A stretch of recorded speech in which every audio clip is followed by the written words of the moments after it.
Okay, hello everyone. I am coming at you in post because after restarting my computer, I found out some of my audio does not change. Anyhow, I'm going to try to make this very quick, have it at 4x speed, and I wrote a couple notes on what I said, even though it was terrible quality. You can hear every single burp and click in the entire house. So I did a little bit of off-screen investigation before this episode, just getting used to the maneuver node since it's been quite a while since I've played. First, I'm going to start by inclining my orbit to the inclination of the moon. This isn't strictly necessary, but it makes it much easier to get back. And we have a lot of delta V, so why not do it? If we brought all that fuel just in case, and we have so much, and we're doing so well this early into the mission, use it up. I also realized that the engine that I took up to this altitude has no alternator, so I was relying on using the Terrier engine to provide energy for transmissions of science back to Earth or Kerbin, which would really help with our science output for the Mun mission. We could probably do all the science we need in one go, and then not have to worry about the Mun until we land on it. But I messed up. We're not going to be able to use the installed antenna, which sucks.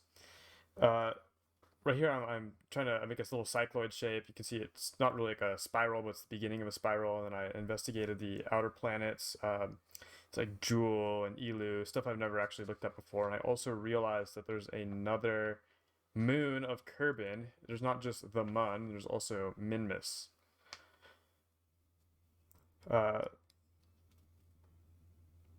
Let's look at this. I also, in this time, installed Kerbal Engineer. If you look at the right part of the screen, you can see a little wrench with a Ker on it.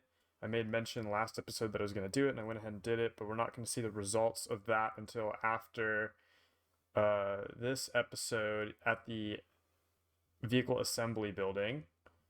The reason is you don't get the Kerbal Engineer in career mode, you don't get the Kerbal Engineer readouts in space unless you put a little computer chip on your rocket, which is pretty cool. You just have to buy like a small chip and mount it somewhere where it won't explode, and you get rewarded for it.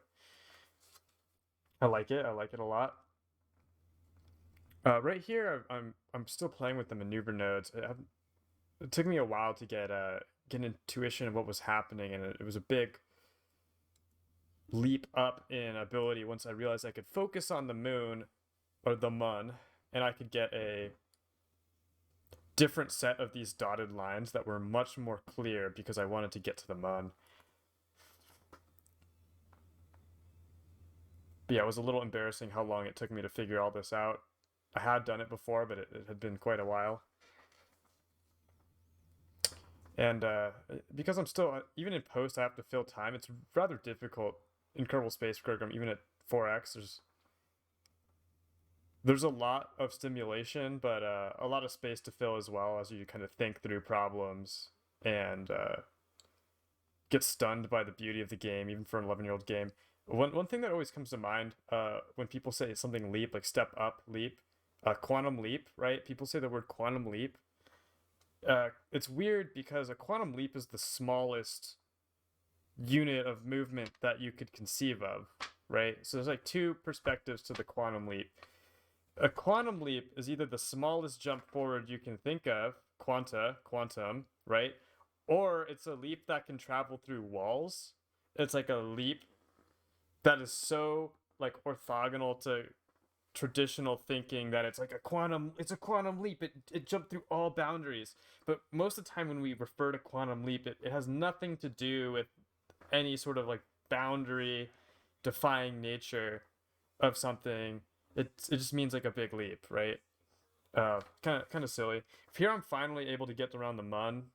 I'm able to burn retrograde and circularize my orbit and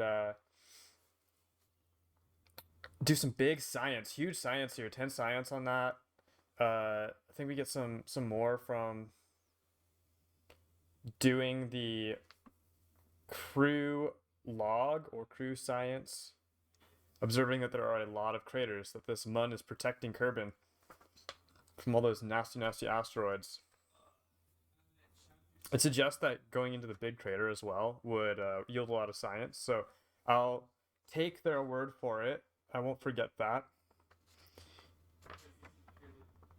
And another thing that I mentioned at this point before my audio got completely mangled was just I was thinking about iPhone apps and Android apps versus web apps.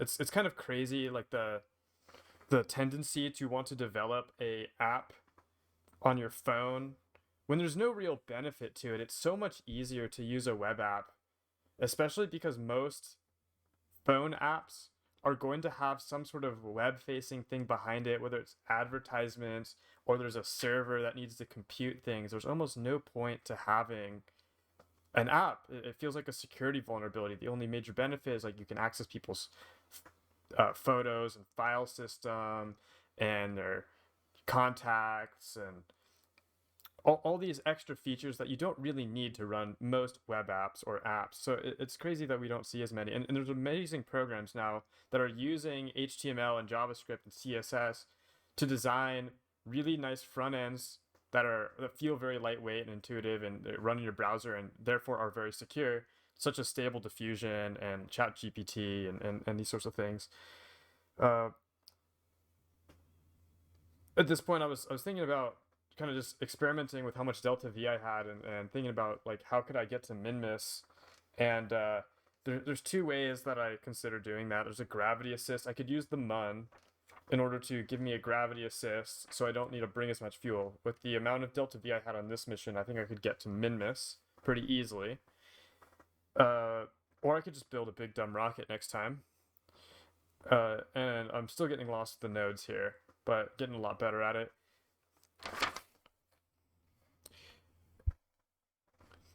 And on this long trek back home, I started to wonder, Kerbals are being green, right? And what else in the world is, in the natural world is green? Well, plants are. Plants photosynthesize, right?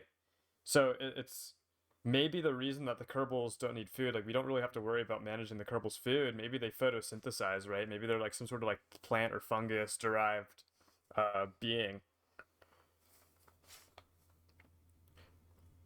Although they do mention snacks a couple of times, I kind of like the idea that they're like a plant. Like they don't worry too much about space.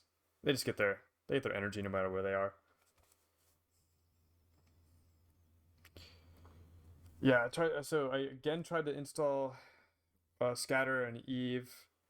The plumes here, the I think they're supposed to represent like supersonic speed and the heating of the atmosphere. Uh, there are some mods that make this look amazing instead of like this fish scale pattern. You get some amazing things, and also the skyboxes get more beautiful. You get clouds. You can get better plumes for your exhaust from rockets. Really great stuff. But again, haven't been able to get it to work yet. But it's super stoked for the potentials of that. It's an 11-year-old game or 12-year-old game, but it's still really can rock with the community support. And here I got inside of Jeb's perspective. There's a nice little window. You got an altimeter. You can see a couple of things like more science, food, tools, laundry, toothbrushes, snacks, more snacks. So clearly there is some sort of food, but we don't have to manage it in the game. Or maybe they only need like a little bit of food, like you know, for their essential micronutrients. And at this stage, I actually popped on accident the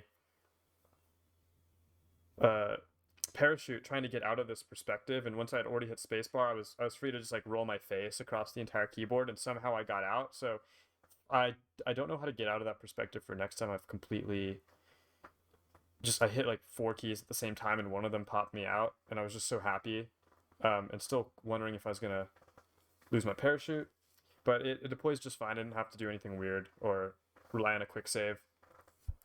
And so now we're back on Kerbin. It's very exciting. We're going to get a lot of science for this, and we're going to spend it before the episode is done.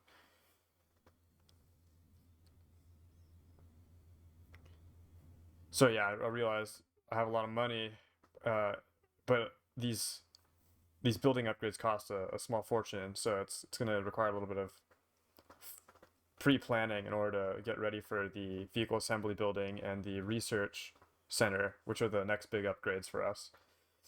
And here I'm looking ahead. I'm realizing that I probably want to take